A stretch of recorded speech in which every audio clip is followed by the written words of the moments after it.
Hey everyone, welcome to Transformational Tuesdays with Tasha. I am your host, Tasha M. Scott, the owner of Maximize Growth LLC and the founder of the movement Connected Women Win. I come on here every Tuesday and we have discussions around a book called Atomic Habits.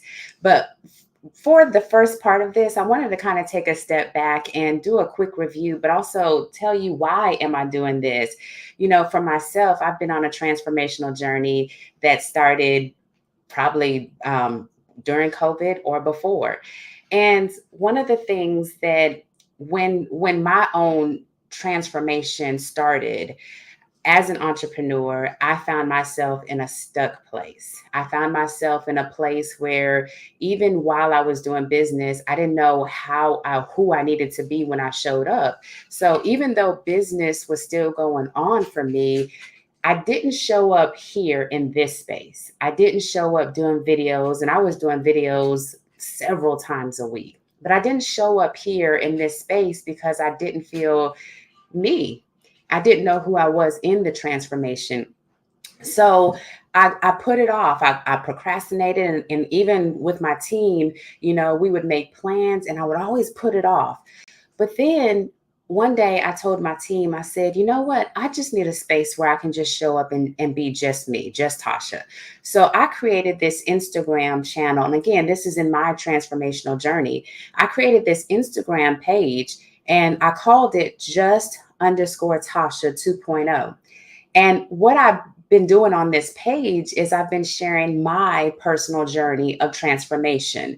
I have been working out with a trainer, getting ready for a fitness competition, overcoming my own personal fears, you name it. But it was all the things that was basically me showing up as me.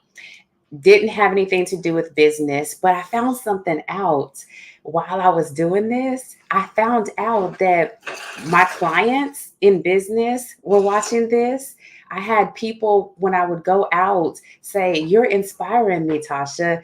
Thank you for showing us your transformation. Thank you for showing us your journey." And I'll be honest, y'all, I thought when I first did it, is anybody even going to care? I really wasn't doing it for that, but I really was just being my authentic self.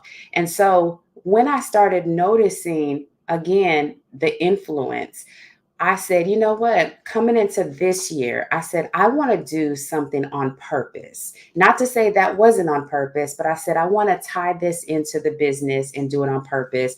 And again, on my own transformational journey, really reconnect my business, reconnect my purpose, all of those things. And so as I was contemplating how was I going to show up in the space, I looked around my environment, and one of the things that was so obvious to me was my love for books. As you can see back here on my shelf, this is not even a fraction, y'all, but I decided I wanted to show up using books. And so that's when I came up with the book that we were going to go over for this first part, and that's Atomic Habits, because that book literally speaks to how to literally not just create good habits, how to break bad habits. And we're going to talk about all of that, but it really speaks to who do I want to become in the process of transformation.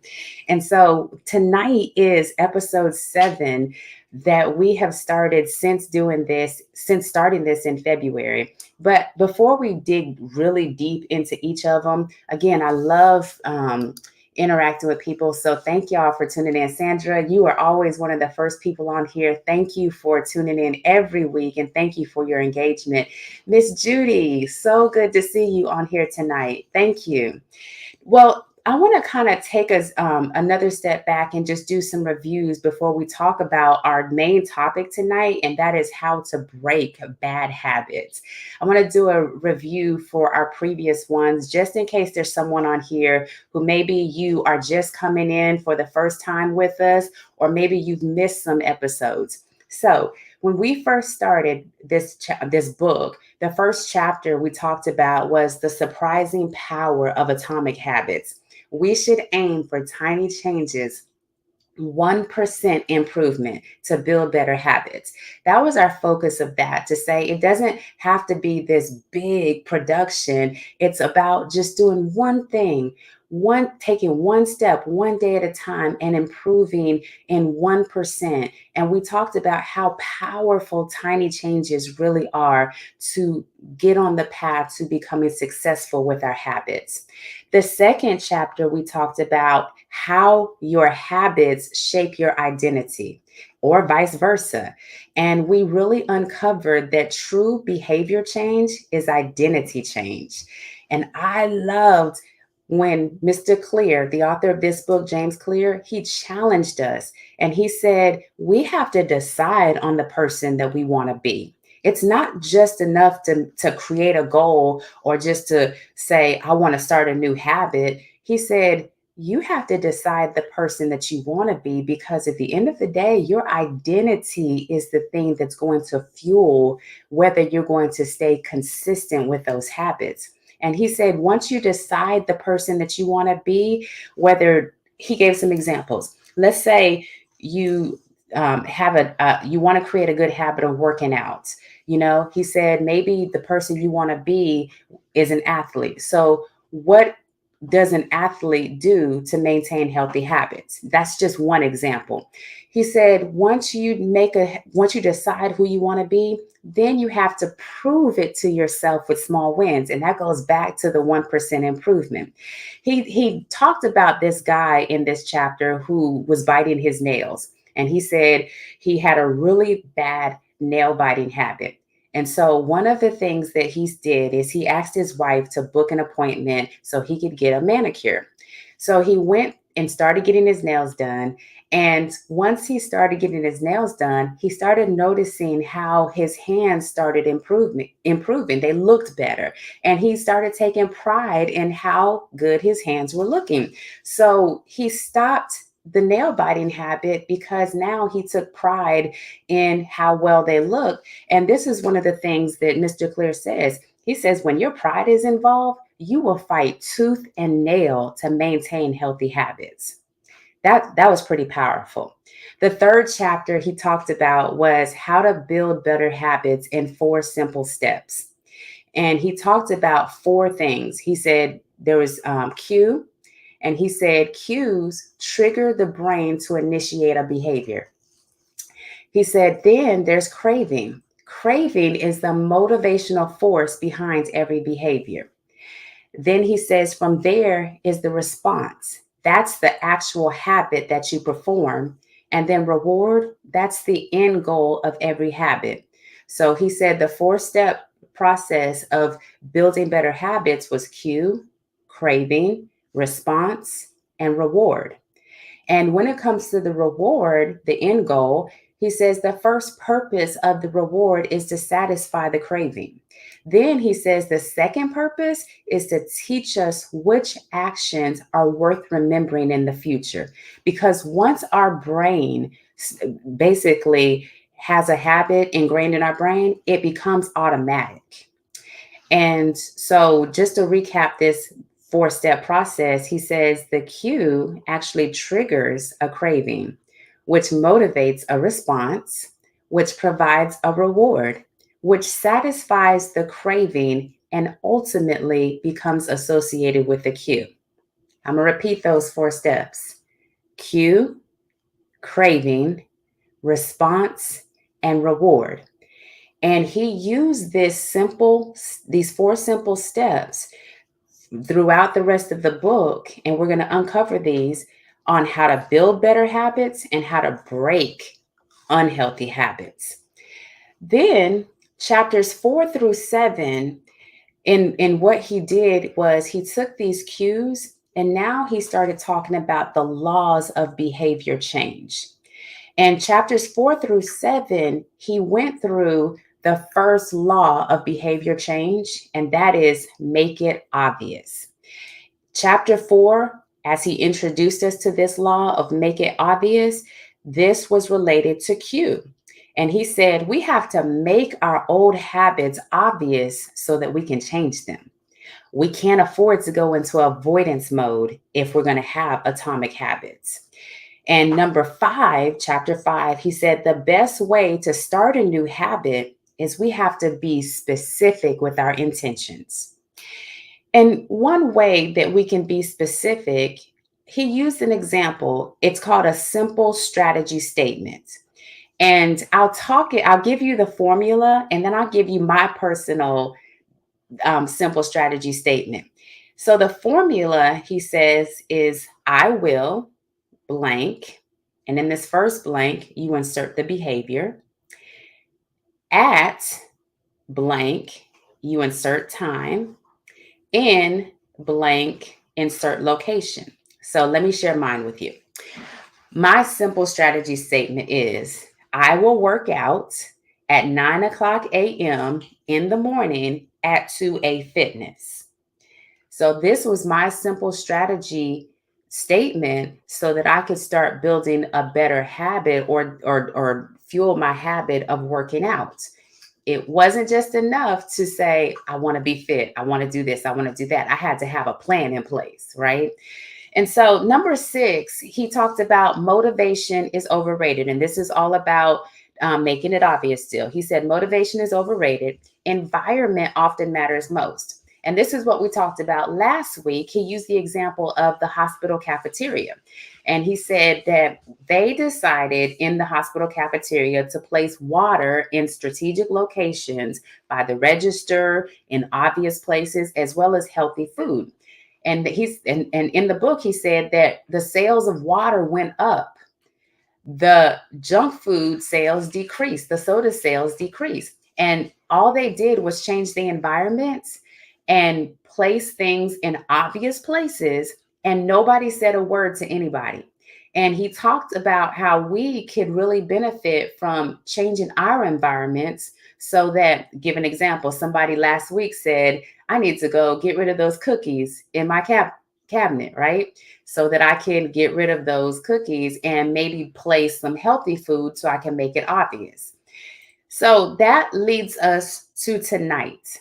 Tonight, we are focusing on, again, how to make it obvious. We're focusing on the secret to self-control or how to break bad habits. And I just want to do a check-in just to make sure y'all are with me. If this is you, do you have a bad habit that you need to break? If you do, type yes in the comments. Type yes in the comments. You don't have to tell me what your habits are because I'm not trying to expose anybody like that, but just type yes in the chat. And I'm going to say yes for me too. Thank you for your honesty. I see your yeses. Thank you. Thank you.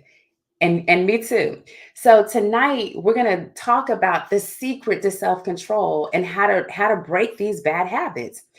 He started off, I love how every chapter starts off with a story, y'all. So he talked about an addiction story where in 1971, it was Vietnam, it was the 16th year. There were 2 congressmen from Illinois who discovered that 15% of US soldiers that were stationed there were heroin addicts. And they put activities in place, like they had the Special Action Office of Drug Prevention to promote prevention and rehabilitation. And they wanted to track these addicted service members when they returned home. And they found out that when the servicemen returned home, 5%, only 5% became re-addicted within a year, and just 12% relapsed within 3 years. And what they discovered was that the addictions could be dissolved if there was a radical change in the environment. But when they were in Vietnam, their cues were being triggered. They were being triggered by the fact that they had easy access to it. They were under constant stress from the war. They had friends who were heroin addicts. There were so many different cues that were triggering and supporting their addiction. But once they returned home back to the US, they didn't have the same cues that triggered them. They were removed from the environment, and that's why a large part of the addictions basically dissolved. That is a powerful point, but we could say, well, I don't have a drug habit. I don't have this habit. It's not that serious. But I love that y'all were so honest in here and said, yep, I do have a bad habit. Because what they did back then, when they did these studies on Vietnam, they ran them counter to cultural beliefs about bad habits. And you could actually insert any bad habit into the blank, and the principle would still be the same. And with our culture, we place a heavy emphasis on discipline. And sometimes we beat people up as a society because we say you're not disciplined enough. You need to have more discipline. And it's true. Scientists have proven that disciplined people, they they're better at structuring their lives because they don't have the cues that trigger them. The only difference between disciplined people and people that struggle, though, is really just how they manage their self control. That's the difference. And they spend less time in tempting situations. That's the difference. And he said in the book, he said, the people with the best self control are the ones who need it the least. It's easier to practice self restraints when you don't have to use it very often. So, yes, we need perseverance. Yes, we need grit. Yeah, we need willpower to be successful. But how many of y'all know that's not enough? He says that if we want to improve our qualities, create better habits, break old habits, he said it's not about wishing that we were more disciplined. He said it's about creating a disciplined environment. We're back there again. Did y'all catch this? It's not, I need to be more disciplined, because how many of us beat ourselves up because we're saying, I should be more disciplined. I should have more strength. I should have more willpower than this. I should be able to resist those cookies or whatever your thing is, right? But he says that at the end of the day, it's about creating a disciplined environment. And he said bad habits for all of us have a process of feeding on themselves. So, does this sound familiar? You feel bad, so you eat junk food. You eat junk food because you feel bad. Or maybe you say your thing is, I watch way too much television because it makes me sluggish. And so you feel bad. But then what do? You watch more television. Or here's another example: we worry. Worrying has a way of making us feel anxious. And the more we worry, the more anxious we become. So what do? We worry more, right? That's an example of bad habits feeding on themselves. And a lot of times, just like those soldiers who were in Vietnam, who were in environments that induced the triggers, the cues induced it. A lot of times, what happens is we are not. It's almost like it's on autopilot, that we're not even obvious. It's not obvious to us anymore. you know it's on autopilot, and so we just do it because that's what we've always done, right? And he says then you're in this cycle, because once you do notice something, it's almost like you're trying to muster up the willpower and resist it, but it's right there in your environment, and so what do? You give in. I have right now a strict eating plan because of the workout regimen that I'm on. So right now I can't have junk food.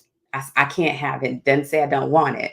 But my daughter loves lemon Oreo cookies. And so what's in the pantry? Lemon Oreo cookies. And there have been times, don't tell my trainer this, okay? But there have been times where I literally will walk by the pantry and know that I don't need the cookies. I can't have the cookies. But because I have tried to muster up all this willpower and discipline, what do? I go eat a cookie. And really, it's because it's in my environment, right? And so, who was the person that said last week? I think it was Mila that said that. How'd that go for you, Mila?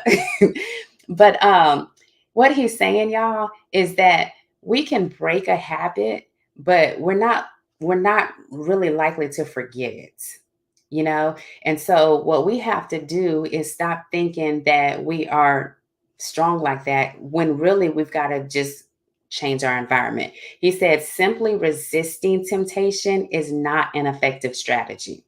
Is there anybody here that you relate to what I just shared about the cookie story, or maybe you have something else? Simply resisting it is not going to work all the time.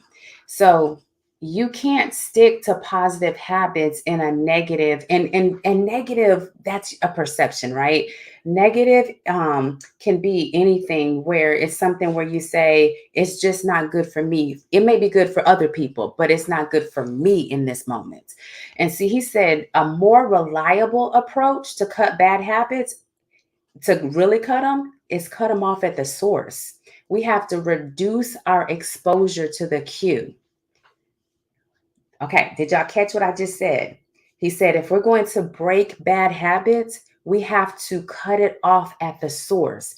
And we have to stop beating ourselves up and saying, I'm just not disciplined enough. I'm just not strong enough. Cut it off. Here's some examples. He gave some examples, and I love that he doesn't just leave us hanging. He gave examples. He said, it could be an example of if you can't seem to get any work done, leave your phone in another room for a few hours. If you're continually feeling like you're not enough and you're scrolling on Facebook or social media and you're comparing yourself to other people, he said, stop following social media accounts that trigger the jealousy or the envy or the comparison. I've actually had to do this, y'all. I've had to unfollow, unsubscribe, block in some cases so that I could literally cut off at the source the negativity that is being fueled. He said, if you're wasting too much time watching television, maybe in your room, he said, move the TV out of the bedroom. If you're spending too much money on electronics or on something else, quit. He said, when it comes to electronics, quit reading reviews of the latest tech gear. Basically, cut it off at the source. And this is where he talked about the inversion of the first law of behavior change. To make a habit healthy, he says you have to make it obvious. But to break a bad habit, you have to make it invisible. Remove a single cue, and the entire habit fades away. That's what happened with the soldiers in Vietnam. When they returned home, they weren't in the same environment anymore. Now, I know that's drastic. I know not everybody can, like, you may be on a job and you say, well, Tasha, I can't just up and quit my job, or whatever that looks like. But here's one of the things that I have been studying myself. What's within my control? What's within your control? Because at the end of the day, sometimes the only reasons why we feel stuck is because we feel like we don't have options. But what is within our control? And so there might be some things that are within my control. And I guarantee you, if we looked hard enough and long enough, there's some things that I can do. So my daughter, she likes lemon Oreo cookies. So I can't deny her lemon Oreo cookies because I can't have them. So what's within my control is to make it more obvious the things that I can have, right? That's within my control. And so self-control, he says, is a short-term strategy, not a long-term one. You may be able to resist temptation once or twice, but it's unlikely you can muster up the willpower to override your desires every time. Remember, I said some of us are going to have struggles in certain areas. It may be okay for other people, but you know you. And so the secret to self-control, again, he said, make the cues of your good habit obvious and the cues of your bad habit invisible. Let me just kind of pause right here and just ask y'all, is this resonating with you? I love these comments that are coming in, but is this resonating with you? And he said, instead of summoning a new dose of willpower whenever you want to do the right thing, your energy would be better spent in optimizing your environment. Now, I had to do a deep dive into environment because I know sometimes when we think environment, we think about a physical location, right? We think about home or work or whatever that looks like.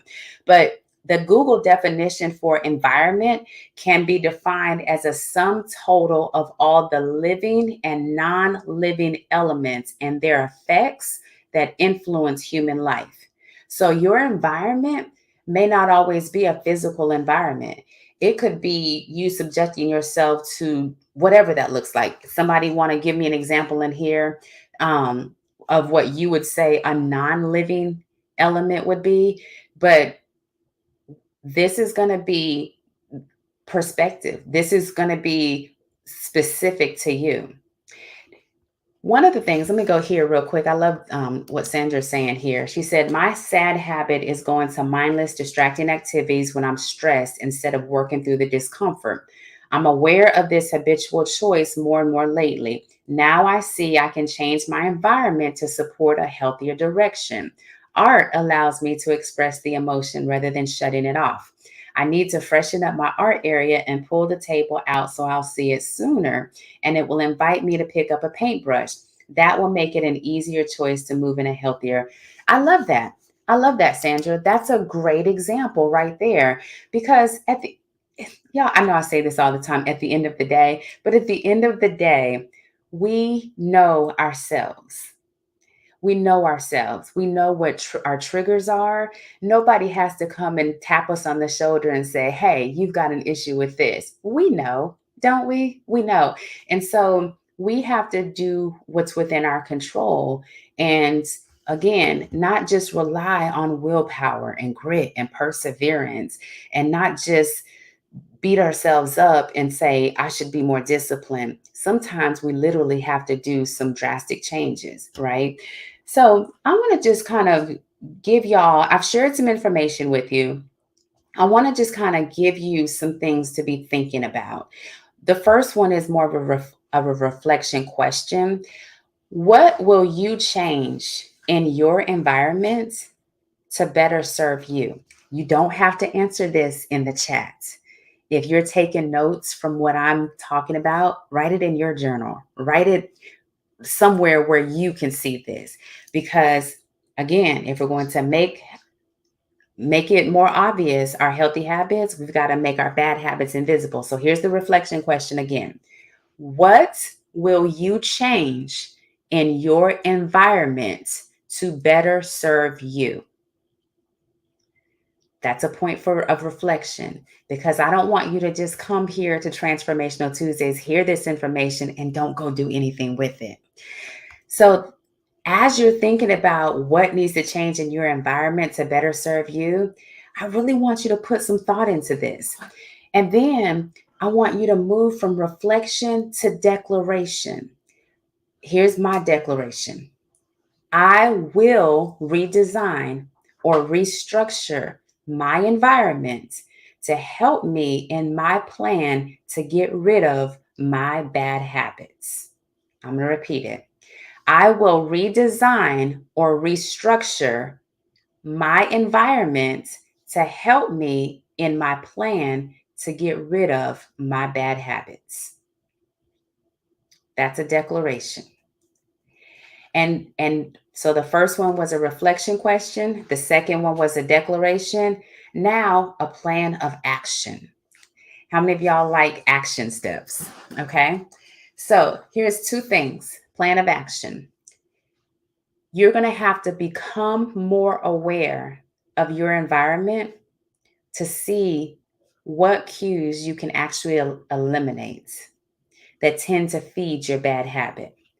This is where you're literally going to go on a fact finding mission and literally inspect your life and become more aware of your environment and see what cues you can eliminate that tend to feed your bad habits. That's number one plan. Number two, do it. Remove the cues and reduce your exposure. So the first one is awareness. The second one is action. Just do it. My goal is to cut out junk food. So for me, yes, my daughter will have her food in the thing, but I have to on purpose. I literally went to the store today and I bought some apples. I've got apples sitting on my counter. I've got walnuts. I've got, everything for me that is obvious. So I don't have any excuse of why I can't grab something healthy. I've got my water. I told y'all I keep this with me. So become aware and do the work. And that's what I've been doing on my own transformational journey, y'all, is I've been becoming more self-aware and I've been taking more action. We're all works in progress, so this is not about perfection. This is about being on an adventure of your life and living the life that you know that you're called to live. So I hope this helped you. And next week, we're going to actually dig into the second law of behavior change, and that is make it attractive. So the first one, we've spent these last few weeks about make it obvious. Now we're going to talk about how do you make it attractive. And if this is helping you, please do me a favor. Like this video, subscribe to the channel platform that you're on, and share this with others. And if you're watching the replay, you can still engage in the comments. I love going back and seeing who watches after the fact. So when you watch replay, just put hashtag replay in there, and I'd love to continue engaging with you. And we're going to continue this journey on Transformational Tuesdays with Tasha using this book, Atomic Habits. And my challenge to you, y'all, is make your positive habits obvious and make your negative habits invisible. Let's create the adventure that is called our life so that we can be intentional about living on purpose. Thank y'all so much for being on this adventure, this journey with me. And I can't wait to go deeper with you. Y'all have a great rest of your Tuesday, and I will see you next week on Transformational Tuesdays with Tasha. Bye.